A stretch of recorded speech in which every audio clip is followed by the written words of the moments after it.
10 million naira, Sonia said, her voice calm. That's the cost of the surgery. Your wife's eyesight is precious, and I have given everything to save her. But I don't do charity. If you want her to see again, you will pay. Sonia was only 12 when the world crumbled around her. That morning, everything felt normal. Her mother had packed boiled eggs and soft bread for the journey. Her father was singing along to an old gospel song on the radio. Sonia laughed as her little brother Junior kept poking her side. They were headed to visit their grandmother in another town, and Sonia, vibrant, full of dreams, and always clutching her violin case, had no idea her life was about to change forever. The crash happened too fast. Metal twisted, glass shattered, screams echoed, then silence. When Sonia woke up days later in a hospital, everything was dark. Not because it was night, but because her world had gone black. The doctors told her she had survived, but her parents hadn't. Neither did her two younger brothers. She was the only one left, and she was blind. Sonia didn't speak for days, not even when her uncle came to collect her. His voice was gentle, but distant. His wife, Nkechi, however, made her discomfort obvious from the first moment she stepped into their house. "This girl will bring bad luck," Sonia once overheard her aunt whisper. Blind, and now an extra mouth to feed? Sonia cried herself to sleep almost every night, until the day her uncle brought home something wrapped in a black velvet cloth. It was a violin. Her violin. The one she used to play in church before the accident. "It took me some time to find it," her uncle said. "I thought maybe it'll help." When her fingers touched the familiar strings, Sonia smiled for the first time since the accident. Though her eyes were dark, the melodies returned like old friends, soft, bright, healing. Every evening she played in the little backyard. The neighbors would pause to listen. Even the breeze seemed to hush when Sonia played. That violin became her voice, her escape, her way of remembering her parents without breaking apart. Years passed. Sonia grew into a graceful young woman. At 22, she was striking even without Scyther. Skin glowed like bronze under the sun, and her quiet smile touched the hearts of many. But while her soul blossomed, her aunt's hatred only deepened. Nkechi had never borne children, and the shame ate her alive. Seeing Sonia grow into a beautiful woman despite her blindness infuriated her. She called her lazy, useless, a burden. But Sonia never complained. She cooked, cleaned, and played her violin, each even alone, with only the wind and the moon as her audience. Until one day, the story took a dark turn. By the time Sonia turned 22, she had grown into a graceful young woman with a calm spirit and a deep love for music. Though she was blind, her sense of the world was rich. She could tell the time by the wind, sense emotion in silence, and feel the presence of someone entering the room before they spoke. Her violin had become her best friend. In the quiet of the night, while others slept, Sonia would sit by the window and play soft melodies that made even the stars pause to listen. Music was the only thing that reminded her that beauty still lived somewhere deep in her broken world. But in that very house, her aunt had grown colder. The bitterness of childlessness had hardened her heart. She no longer hid her disgust for Sonia. Every time Sonia played her violin, the woman would hiss, "You're just a burden, a waste. I wish your mother took you with her when she died." Sonia never replied. She would simply lower her head and whisper a quiet prayer that God would heal her harder, take her far from that place. One night, Sonia overheard a conversation between her uncle and a strange man in the living room. "She's beautiful," the man said. "Yes," her uncle answered. "Blind, but untouched. She's still a virgin." "And you're sure she doesn't suspect anything?" "Of course not. She's blind. She doesn't know how the world works." The words struck Sonia like a blade. She covered her mouth to keep herself from gasping aloud. The next morning, her uncle walked into her room with false kindness. "Sonia," he said, "there's someone who wants to help you, a man of God, a wealthy man. He heard you play the violin and was touched. He wants to sponsor your music education in the city. He's sending a driver to pick you up tomorrow." Sonia's heart swelled with cautious hope. Was God finally answering her prayers? She packed what little she had, her violin, her Bible, and the clothes she'd outgrown but still wore. The next morning, a black SUV arrived. She was helped inside, and they drove for hours. When they finally arrived, Sonia could smell the richness in the air leather seats, flowered hallways, and fresh pastries. She was led into a room and told to rest. That night, a man came in. She could hear the heaviness in his steps. He didn't speak immediately. Then he said, "My name is Dominic, and from now on, this is your home." Sonia turned toward his voice and asked, "Are you the man who wants to help me?" He hesitated. "Yes, in a way." "What kind of help?" she asked, clutching her violin. He didn't answer. Instead, he left the room. Hours turned into days. Sonia was fed, clothed, and even given warm baths, but no one explained anything. Then one evening, she was taken to a lawyer's office. Her uncle was there, smiling. And a contract was placed before her. "She can't sign anything," the lawyer said. "She's blind." But her uncle had a ready answer. "She has been taught to write her name. We've practiced for months." They forced her hand over the paper, guided her fingers, and made her sign. The next day, a wedding was held.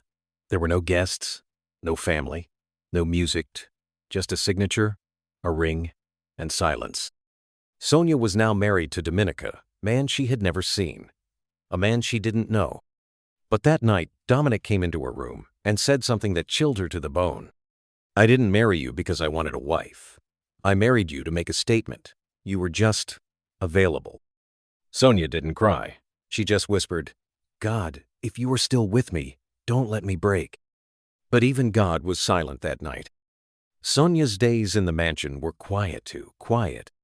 She wandered the large hallways with her cane, guided only by memory and sound. She had memorized the path from her bedroom to the garden, from the garden to the music room, where her violin was now kept. Dominic, her so-called husband, was hardly ever around. And when he was, he never said much. His voice was cold. His words clipped. He had built walls around himself. And Sonia, blind as she was, could feel them like stone. She would often sit in the garden and play her violin, letting the wind carry her sorrow like a song for angels. The staff didn't dare speak much to her. But one of them, a young maid named Elnad, sometimes slipped into the music room after hours. "I've never heard anyone play like you," Elna whispered one evening. Sonia smiled faintly. "I don't play to impress anyone. I play to survive." That night, Elna told her something that stirred something deep within her. "Madam," she said cautiously, "do you know why he married you?" Sonia paused. "No." "He won't tell me." Elna hesitated. "He was once in love, deeply, but she betrayed him with his own brother. That broke him. He swore never to love again. But then, his father's will stated that he had to marry a pure-hearted woman to take over the family fortune." Sonia's fingers tightened around her violin bow. "So, I was just a requirement?" she asked quietly. Elna nodded. "He chose you because you were blind. You couldn't judge him. You couldn't compare him. He thought you were safe." Sonia felt a rush of heat rise in her chest. Her hands trembled. She wasn't just a bride, she was a tool, a pawn, a blind, harmless symbol of purity. That night, she played the violin like never before. Her music was no longer just beautiful, it was angry, aching, searching. Her emotions poured through every note. And for the first time in months, Dominic listened. From the shadows of the staircase, he stood silently, watching her. He saw how her fingers danced over the strings, how her lips quivered with every note, how the girl he had dismissed as safe was full of fire. He walked away before she could notice. The next day, something changed. Sonia woke up to find fresh flowers in her room. A warm meal, not the usual leftovers. Her favorite scented oil was placed beside her bed. And later that evening, Dominic sat across from her in the garden. "I heard you play last night," he said softly. Sonia turned her face toward him. "I wasn't playing for you." "I know." A silence settled between them, like mist. "I married you for the wrong reasons," he admitted. "But I didn't know you'd haunt me with your music. I didn't expect your silence to be louder than any voice I've heard." Sonia said nothing. She didn't know if she should feel pity, rage, or hope. "I want to make things right," Dominic continued. "I want to be a better man, if you'll let me." Sonia lowered her head. Her voice was calm, but firm. "Then start by helping me get my sight back."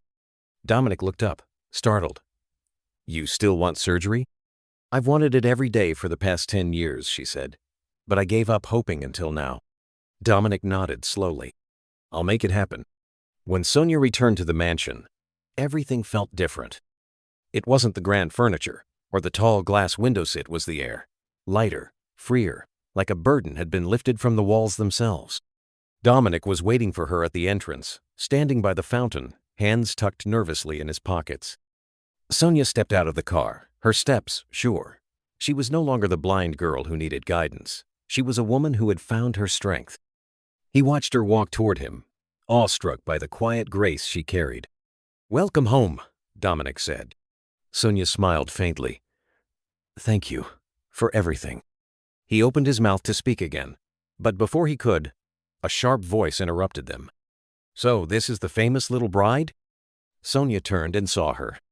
A woman tall, elegant, with cold blue eyes and a smirk that didn't reach her face. She was beautiful, but there was a poison in her beauty, like a rose with thorns too sharp. "Dominic didn't tell you about me, did he?" the woman said, stepping closer. Sonia glanced at Dominic, confused. Dominic's face darkened. "Cassandra, leave." But Cassandra ignored him. "I'm his ex-fiancée," she said to Sonia. "The woman he was supposed to marry before you." Sonia's heart skipped painfully. Cassandra laughed cruelly.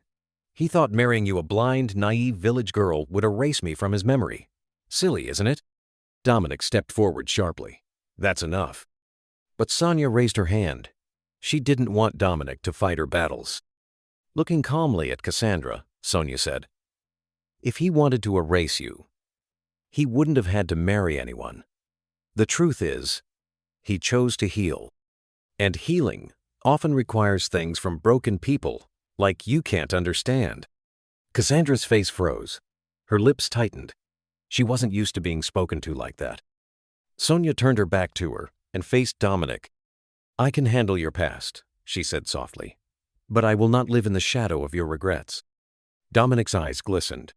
"You won't," he whispered. "You are my future, Sonia, if you'll still have me." Sonia thought for a moment, feeling the weight of her own heart. "I didn't choose this marriage," she said. "But today, with my eyes open, I choose you." Dominic exhaled sharply, as if he had been holding his breath for years. He stepped forward slowly, cautiously, as if afraid she might vanish if he moved too fast. And for the first time, Sonia reached out her hand, not guided by blindness, but by choice, and placed it over his heart. Weeks later, a real wedding was held. Not because they had to, but because they wanted to.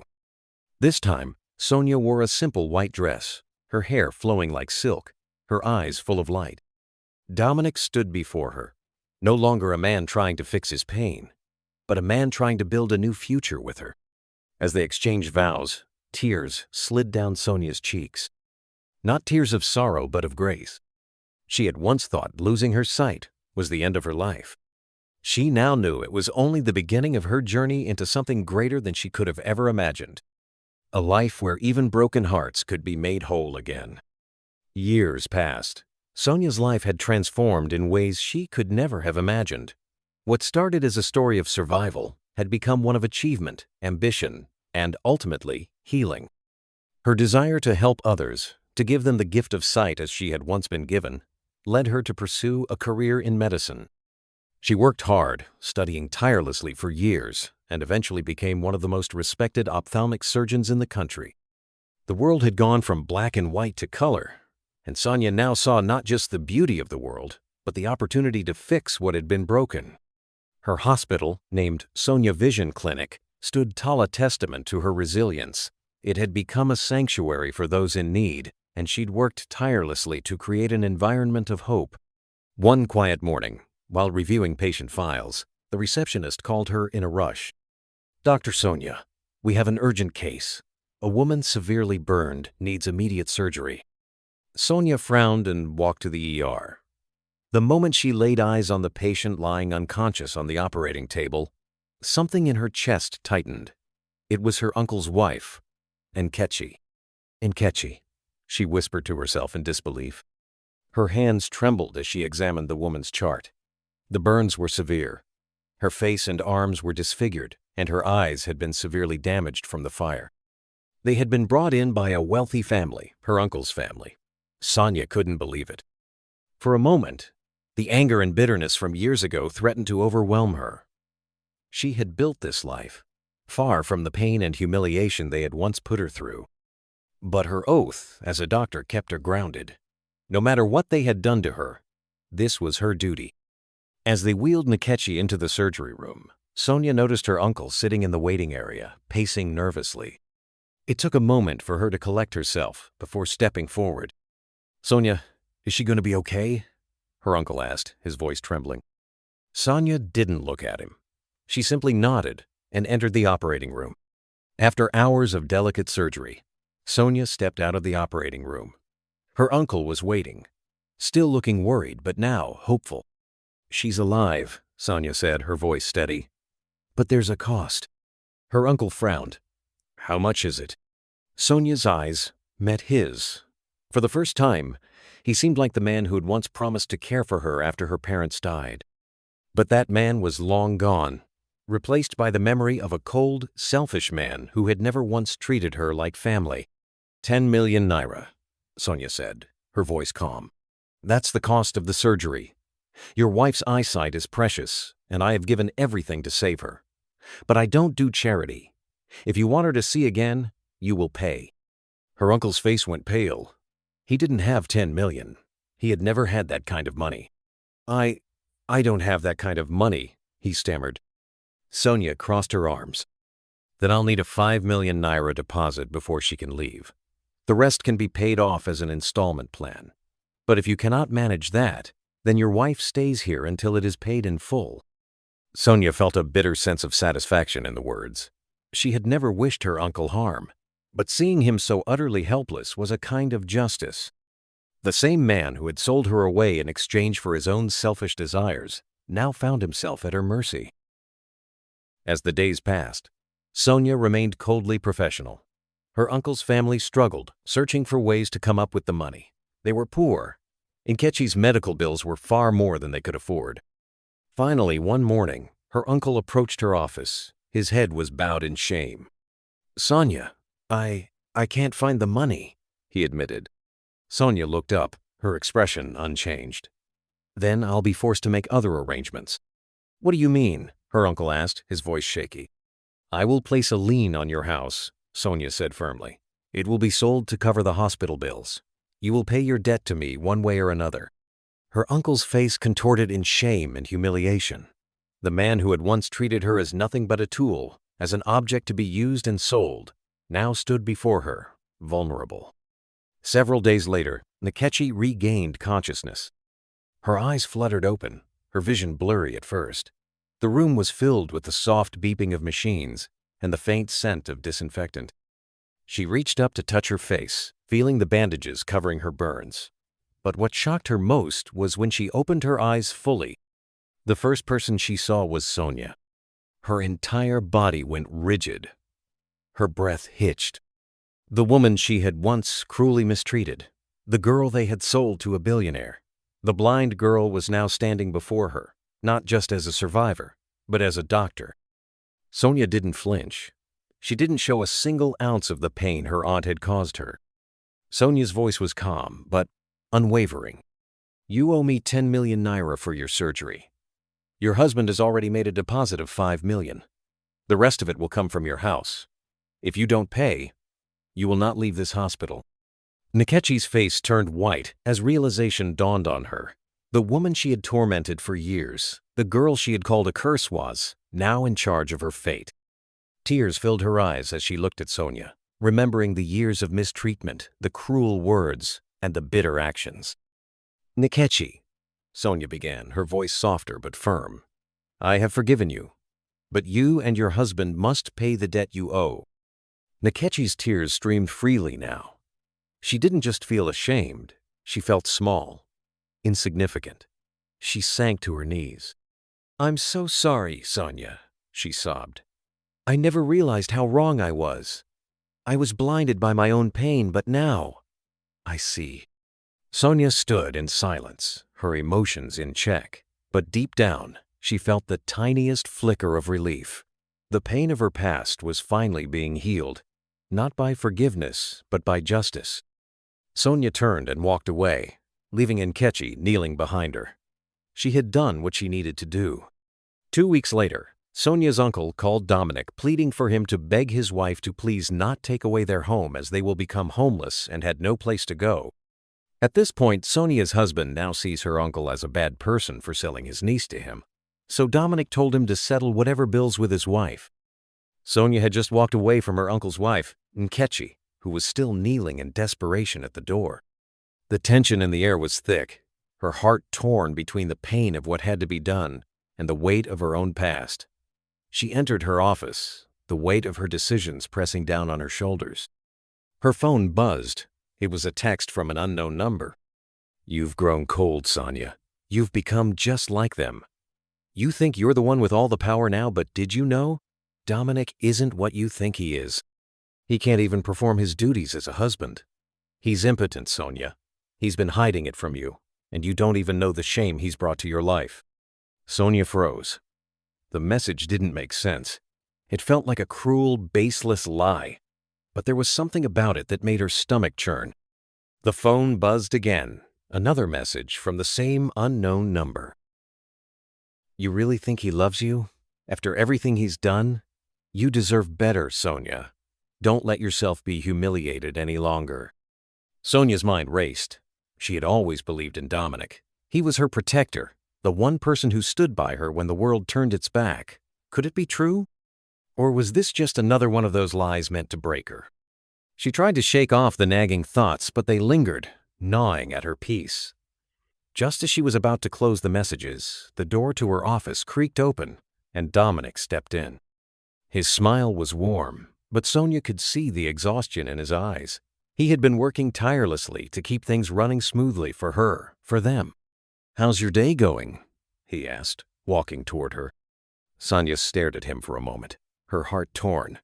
Should she tell him about the messages? Should she ask him the questions that were now haunting her? But no, she couldn't. She refused to let this lie tear them apart. Sonia stood up, meeting Dominic's gaze with unwavering determination. "I got a strange message today," she began, her voice steady but with a hint of curiosity. Someone said, you're not capable of being a proper husband, that you're impotent." Dominic's face hardened for a split second, but then his expression softened, and he reached for her hands. "Sonia," he said, his voice quiet but firm. "I don't know who's been feeding you this nonsense, but you have to believe me when I say this. I love you, and nothing, not even my own shortcomings, will ever change that. I've been with you through the darkest times, and I will never leave you to face this world alone." Sonia felt her breath catch in her throat. She could see the sincerity in his eyes, the love that radiated from him, and suddenly, all the doubt that had taken root in her heart seemed so insignificant. "It's a lie, Sonia," he continued, his grip tightening on her hands. "I've always been honest with you.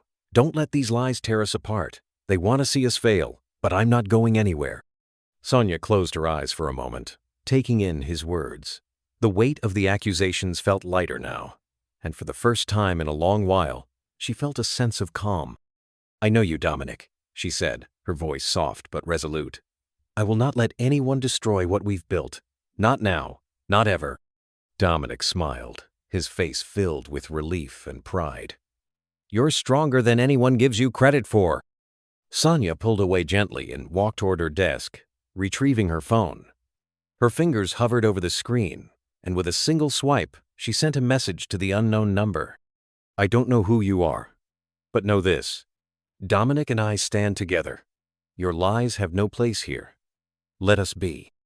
She hit send, feeling a sense of empowerment surge through her. She didn't need to entertain these falsehoods any longer. What mattered was the truth, and the truth was that Dominic loved her, and she loved him. Some months later, Cassandra Dominic X made a plan and kidnapped Sonia while she was heavily pregnant.